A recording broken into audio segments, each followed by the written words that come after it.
Hi friends, welcome back. And for those of you that are new, hi, welcome. My name is Lisbeth and welcome to my channel. And also welcome back to reading of the Christmas Carol by Charles Dickens. The reading is done by my husband, the Disembodied Southern Voice. And if you are new, I suggest you go back 5 days and start from the beginning. If you don't want to do that, if you want to start right here, then that's fine. Go ahead and do that too. But so don't ever let him fool you. If he really enjoys doing this reading. He has to be up for work early tomorrow, and so I told him to go to bed. And I told him a few times to go to bed actually, but he's like, no.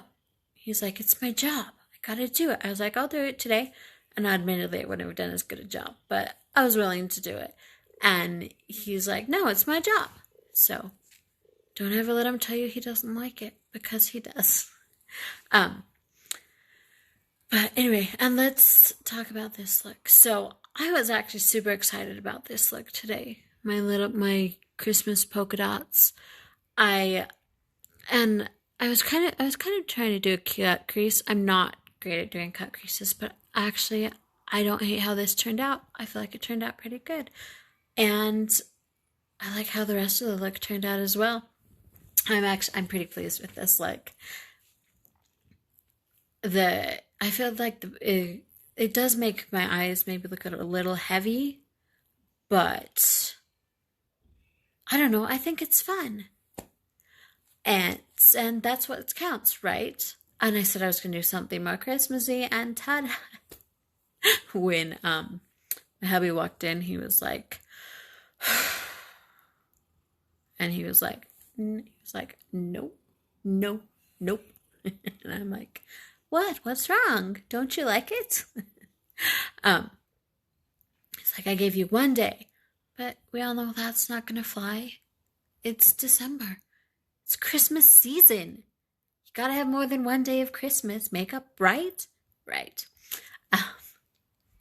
So yeah, I'm enjoying this look. I hope you guys are still enjoying this video. We're having a lot of fun reading A Christmas Carol for you, and we are coming towards the wrap up. I think it'll be a couple more days that we'll do this, but we are starting to reach the end of the book, but we have had a lot of fun with this, and it's just been fun doing it for my Christmas theme, and I hope you guys are enjoying it, and let me know what you think down below in the comments. I'd love to hear from people. And also down below, make sure you hit that like and subscribe button and ring that bell so you get notified of when I upload more content. So I hope you guys are having a great day. And without further ado, let's get to the story. A Christmas Carol by Charles Dickens.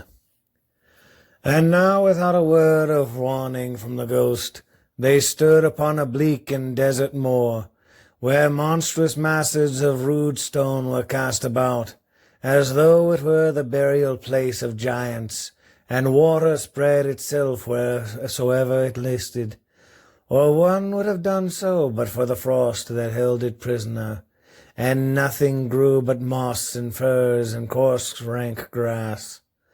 Down in the west the setting sun had left a streak of fiery red, which glared upon the desolation for an instant, like a sullen eye, and frowning lower yet, was lost in the thick gloom of darkest night.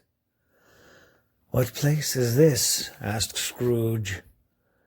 "A place where miners live, who labor in the bowels of the earth," returned the spirit. "But they know me. See!" A light shone from the window of a hut, and swiftly they had advanced towards it. Passing through the wall of mud and stone, they found a cheerful company assembled round a glowing fire. An old man and woman, with their children and their children's children, and another generation beyond that, all decked out gaily in their holiday attire. The old man, in a voice that seldom rose above the howling of the wind upon the barren waste, was singing them a Christmas song. It had been a very old song when he was a boy. From time to time they all joined in the chorus. So surely as they raised their voices, the old man got quite lithe and loud, and so surely as they stopped, his vigor sank again. The spirit did not tarry here, but bade Scrooge hold his robe, and passing on above the moor, sped whither? Not to see? To see. To Scrooge's horror, looking back, he saw the last of the land, a frightful range of rocks behind them, and his ears were deafened by the thundering of water as it rolled and roared, and raged among the dreadful caverns it had worn, and fiercely tried to undermine the earth. Built upon a dismal reef of sunken rocks, some league or so from shore, on which the waters chafed and dashed the wild year through, there stood a solitary lighthouse. Great heaps of seaweed clung to its base, and storm birds born of the wind, one might suppose, as seaweed of the water rose and fell about it, like the waves they skimmed. But even here, 2 men who watched the light had made a fire, that through the loophole in the thick stone wall shed out a ray of brightness on the awful sea. Joining their hands over the rough table at which they sat, they wished each other Merry Christmas in their can of grog, and one of them, the elder too, with his face all damaged and scarred with hard weather, as the figurehead of an old ship might be, struck up a sturdy song that was like a gale in itself. Again the ghost sped on above the black and heaving sea, on, until being far away, as he told Scrooge from any shore, they lighted on a ship. They stood beside the helmsman at the wheel, the lookout in the bow, and the officers who had the watch, dark ghostly figures in their several stations, but every man among them hummed a Christmas tune, or had a Christmas thought, or spoke below his breath to his companion of some bygone Christmas day, with homeward hopes belonging to it. And every man on board, waking or sleeping, good or bad, had had a kinder word for one another on that day than on any day in the year, and had shared to some extent in its festivities, and had remembered those he cared for at a distance, and had known that they delighted to remember him. It was a great surprise to Scrooge, while listening to the moaning of the wind and thinking what a solemn thing it was to move on through the lonely darkness over an unknown abyss, whose depths were secrets as profound as death. It was a great surprise to Scrooge, while thus engaged, to hear a hearty laugh. It was a much greater surprise to Scrooge to recognize it as his own nephew's, and to find himself in a bright, dry, gleaming room, with the spirit standing smiling by his side, and looking at that same nephew with approving affability. "Ha, ha!" laughed Scrooge's nephew. "Ha, ha, ha! If you should happen, by any unlikely chance, to know a man more blessed in a laugh than Scrooge's nephew, all I can say is, I should like to know him too. Introduce him to me, and I'll cultivate his acquaintance. It is a fair, even-handed, noble adjustment of things, that while there is infection in disease and sorrow, there is nothing in the world so irresistibly contagious as laughter and good humor." When Scrooge's nephew laughed in this way, holding his sides, rolling his head, and twisting his face into the most extravagant contortions, Scrooge's niece, by marriage, laughed as heartily as he, and their assembled friends, being not a bit behindhand, roared out lustily, "He said that Christmas was a humbug, as I live," cried Scrooge's nephew. "He believed it too." "More shame for him, Fred," said Scrooge's niece indignantly. "Bless those women. They never do anything by halves. They are always in earnest." She was very pretty, exceedingly pretty, with a dimpled, surprised-looking capital face, a ripe little mouth that seemed made to be kissed, as no doubt it was, all kinds of good little dots about her skin that melted into one another when she laughed, and the sunniest pair of eyes you ever saw in any little creature's head. Altogether she was what you would have called provoking, but satisfactory, too. Oh, perfectly satisfactory. "He's a comical old fellow," said Scrooge's nephew. "That's the truth, and not so pleasant as he might be. However, his offences carry their own punishment, and I have nothing to say against him." "I'm sure he is very rich, Fred," hinted Scrooge's niece. "At least you always tell me so." "What of that, my dear?" said Scrooge's nephew. "His wealth is of no use to him. He don't do any good with it. He don't make himself comfortable with it. He hasn't the satisfaction of thinking that he is ever going to benefit us with it." "I have no patience with him," observed Scrooge's niece. Scrooge's niece's sisters and all the other ladies expressed the same opinion. "Oh, I have," said Scrooge's nephew. "I am sorry for him. I couldn't be angry with him if I tried. Who suffers by his ill whims? Himself always. Yeah, he takes it into his head to dislike us, and he won't come and dine with us. What's the consequence? He won't lose much of a dinner." "Indeed, I think he loses a very good dinner," interrupted Scrooge's niece. Everybody else said the same, and they must be allowed to have been competent judges, because they had just had dinner, and with the dessert upon the table were clustered round the fire by lamplight. "Well, I am very glad to hear it," said Scrooge's nephew, "because I haven't any great faith in these young housekeepers.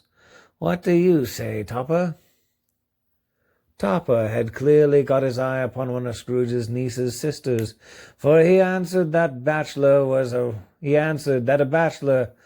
wretched outcast, who had no right to express an opinion on the subject, whereas Scrooge's niece's sister, the plump one with the lace tucker, not the one with the roses, blushed. "Do go on, Fred," said Scrooge's niece, clapping her hands. "He never finishes what he begins to say. He is such a ridiculous fellow." Scrooge's nephew revelled in another laugh, and as it was impossible to keep the infection off, though the plump sister tried hard to do it with aromatic vinegar, his example was unanimously followed.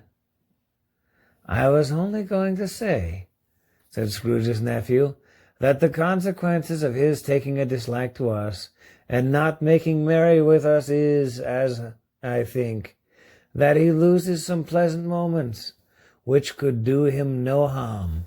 I am sure he loses pleasanter companions than he can find in his own thoughts, either in his mouldy old office or his dusty chambers. I mean to give him the same chance every year, whether he likes it or not, for I pity him. He may rail at Christmas till he dies, but he can't help thinking better of it. I defy him, if he finds me going there in good temper year after year and saying, 'Uncle Scrooge, how are you?' If it only puts him in the vein to leave his poor clerk £50, that's something. And I think I shook him yesterday." It was their turn to laugh now, at the notion of his shaking Scrooge, but being thoroughly good-natured and not much caring what they laughed at, so they laughed at any rate. He encouraged them in their merriment, and passed the bottle joyously. After tea they had some music, for they were a musical family, and knew that they were about when they sung a glee or catch. I can assure you, especially Topper, who could growl away in the bass like a good one, and never swell the large veins in his forehead or get red in the face over it. Scrooge's niece played well upon the harp, and played, among other tunes, a simple little air, a mere nothing, you might learn to whistle it in 2 minutes, which had been familiar to the child who fetched Scrooge from the boarding school, as he had been reminded by the ghost of Christmas past. When this strain of music sounded, all the things that ghost had shown him came upon his mind. He softened more and more, and thought that if he could have listened to it often years ago, he might have cultivated the kindnesses of life for his own happiness with his own hands, without resorting to the sexton's spade that buried Jacob Marley. But they didn't devote the whole evening to music. After a while they played at forfeits, for it is good to be children sometimes, and never better than at Christmas, when its mighty founder was a child himself. Stop! There was a game at Blind Man's Bluff. Of course there was. And I no more believe Topper was really blind than I believe he had and I no more believe Topper was really blind than I believe he had eyes in his boots. My opinion is that it was a done thing between him and Scrooge's nephew, and that the ghost of Christmas present knew it. The way he went after that plump sister in the lace tucker was an outrage on the credulity of human nature, knocking down the fire irons, tumbling over the chairs, bumping up against the piano, smothering himself amongst the curtains. Wherever she went, there went he. He always knew where the plump sister was. He wouldn't catch anybody else. If you had fallen up against him, and as some of them did on purpose, he would have made a feint of endeavoring to seize you, which would have been an affront to your understanding, and would instantly have sidled off in the direction of the plump sister. She often cried out that it wasn't fair, and it really was not. But when at last he caught her, when, in spite of all her silken rustlings and her rapid flutterings against him, he got her into a corner whence there was no escape, then his conduct was the most execrable. I'm not entirely sure how to pronounce that. It's 5 hours until I need to wake up for my next shift. Cut me some slack.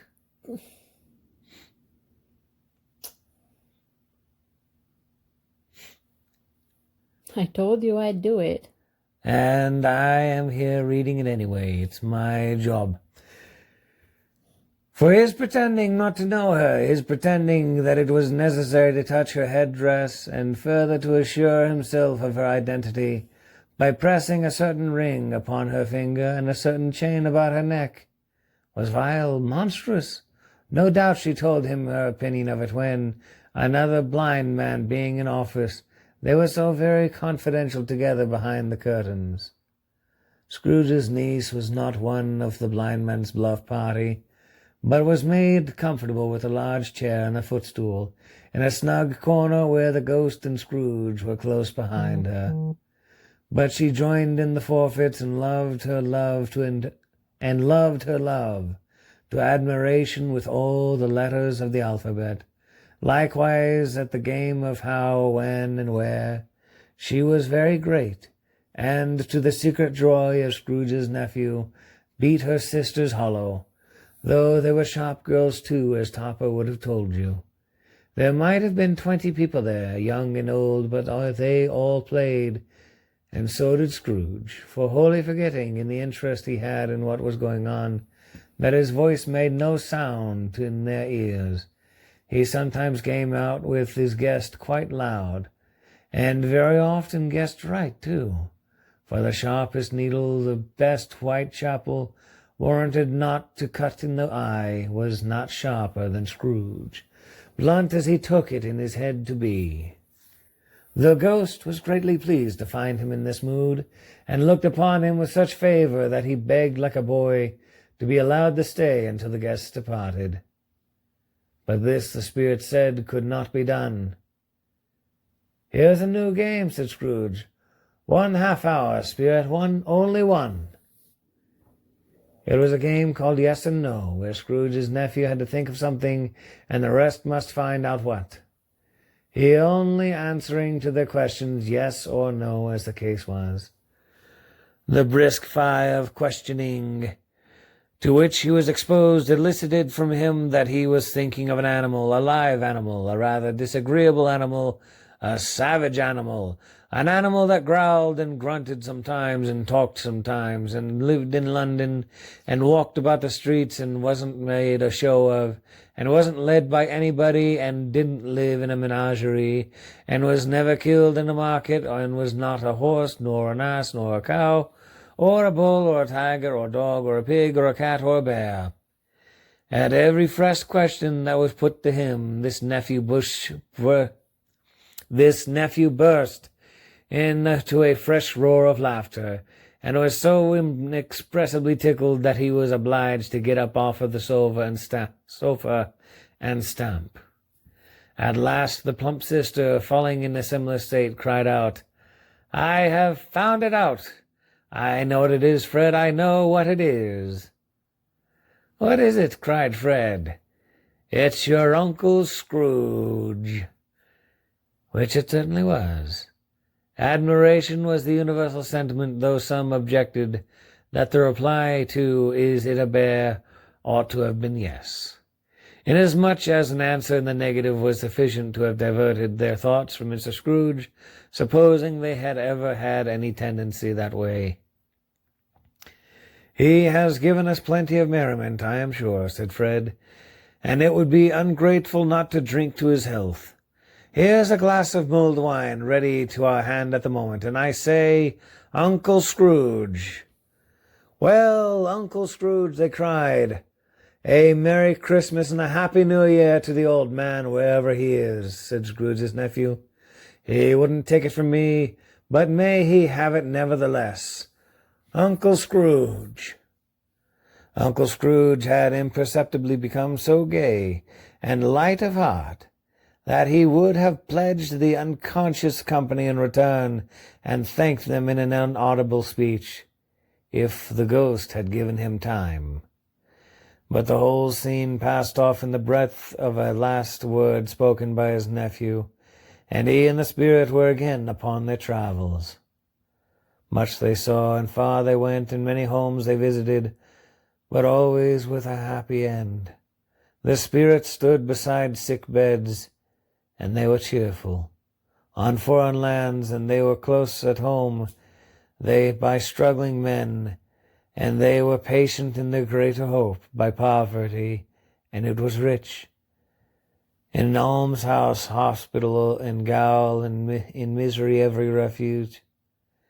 In miseries every refuge, where vain man in his little brief authority had not made fast the door, and barred the spirit out, he left his blessing, and taught Scrooge his precepts. It was a long night, if it were only a night, but Scrooge had his doubts of this, because the Christmas holidays appeared to be condensed into the space of time they passed together. It was strange, too, that while Scrooge remained unaltered in his outward form, the ghost grew older, clearly older. Scrooge had observed this change, but never spoke of it until they left a children's 12th night party, when, looking at the spirit as they stood together in an open place, he noticed that its hair was gray. "Are spirits' lives so short?" asked Scrooge.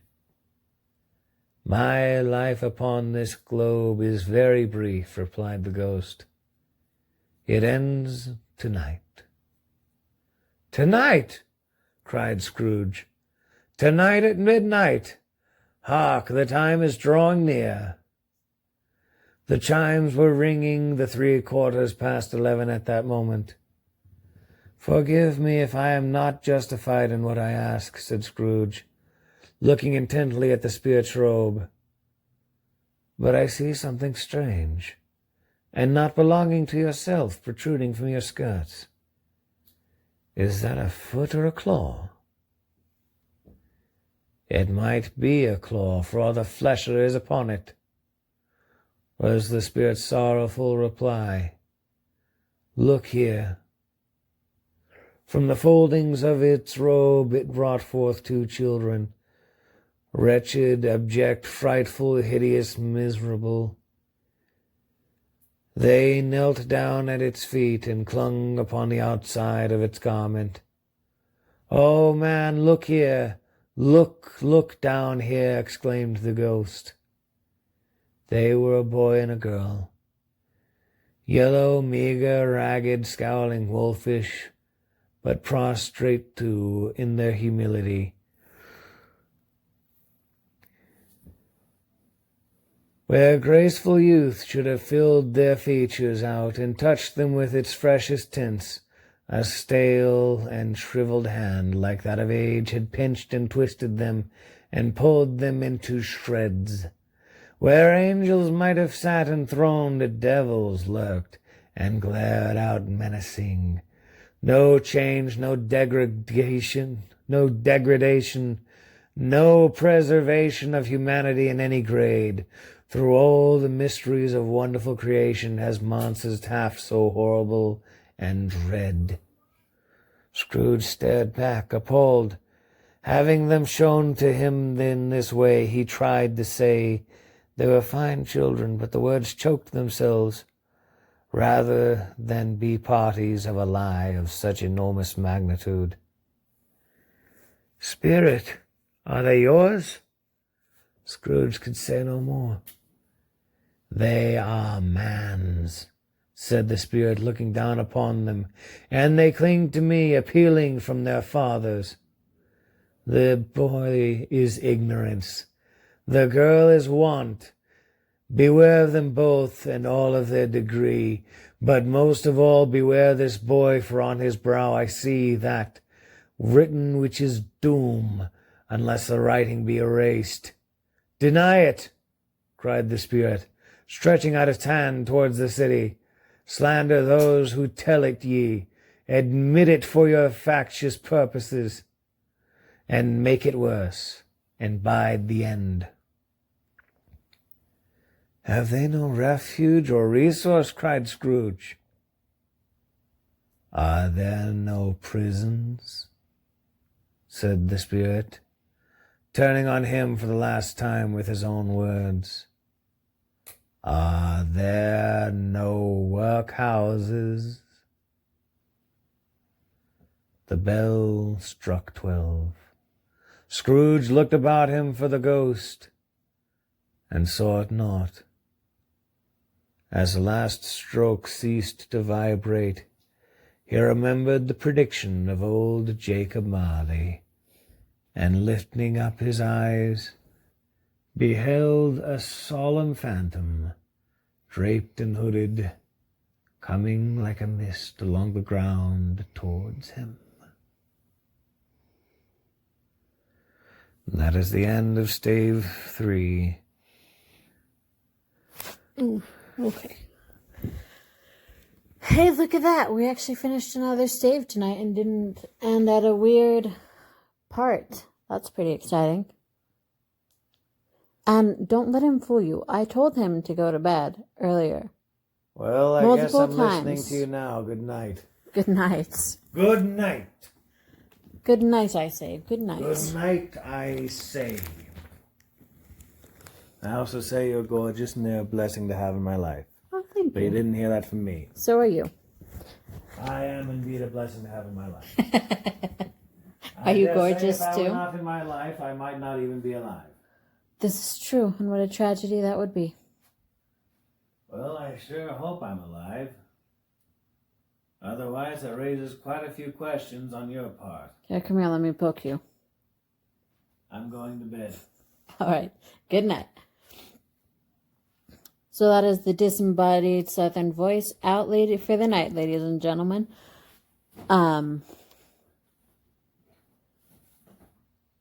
So I actually really like this look I did today.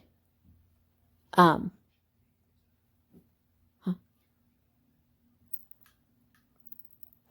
I had fun with it. I feel like the polka dots do make my eyes look, I don't know, it makes the top of my lids look a little heavier, but I had fun with it, and I don't think it turned out badly. It actually turned out a little better than I was expecting it to.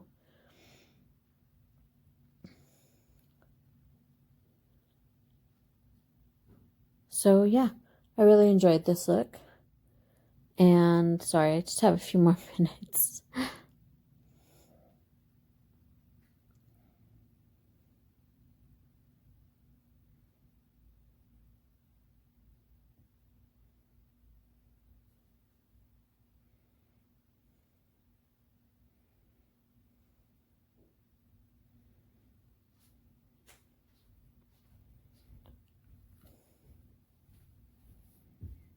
Yes. I decided to give you 3 seconds worth of stalling, and now my assistance is at its end.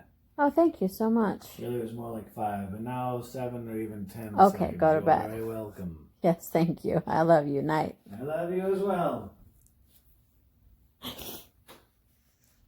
Have you ever noticed how on the camera, or like on the screen, the makeup will look different than it does in person? I feel like the contour I did is not as dark in person, but it looks fairly dark on the screen. I don't know.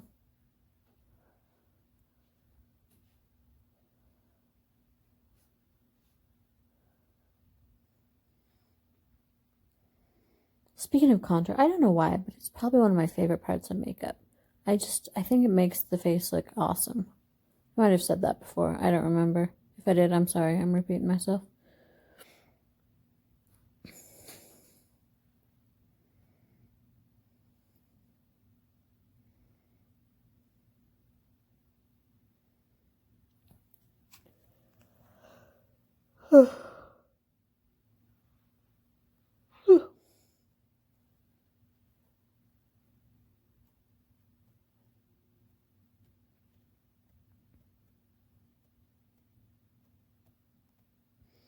And I got this highlighter with a trio of beauty concept things I got. And I've got nothing against highlighter. I don't use it a lot. I don't know. I just don't love it on my face. So I don't use it a lot, but or I'll just use a little bit sometimes. And that's just me.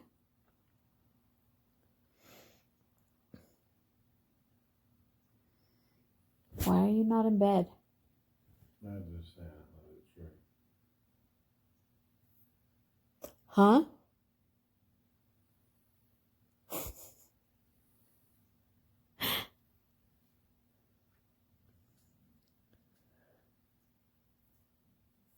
So I have to say, it was very popular when I was filming this video. I kept getting calls. Everybody wanted to talk to me.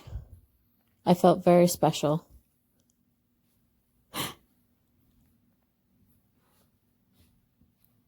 Doesn't happen a lot, but it was fun.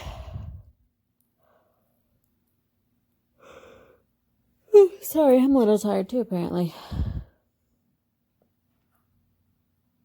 I was trying to get this done early, but someone wasn't ready. It's okay. He had a long shift. I'll give him some slack.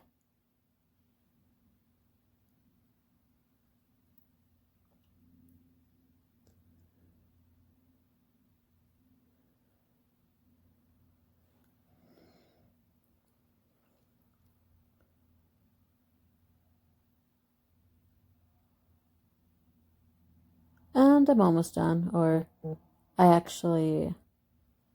did finish the rest of my makeup off camera after I finished this in a little bit because like I said, I was very popular today for some reason. And, what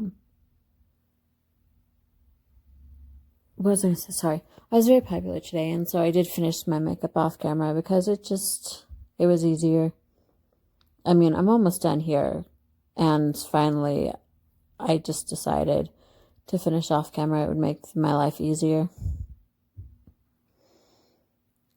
So a while ago, I found this company called Mehru Lip Dye, who, well, they do, like, it's an herbal lip dye company. But I got this shade for them called Auburn. And it can also be used as, like, you can also use it as, like, in, like, your eyebrows and stuff. And so I've decided to try it for the past couple of days and to see how it works. And actually, I quite like it. It's a fairly soft color, but I don't want my eyebrows to be super dark anyways.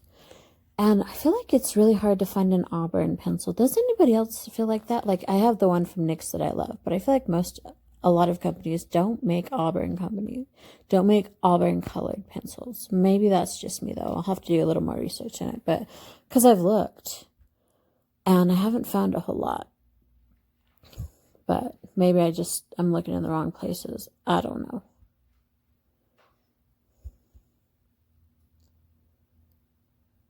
But I quite like how this goes on the eyebrows. Anyway, I'm almost out of time now, so I'm going to start wrapping up. And I'm going to say I hope you guys are having a wonderful day. And I hope you have a wonderful rest of your day. Please remember to treat everyone with kindness and respect. Everyone has a story. We don't know what it is. Here's my finished look, and I will see you tomorrow. Bye!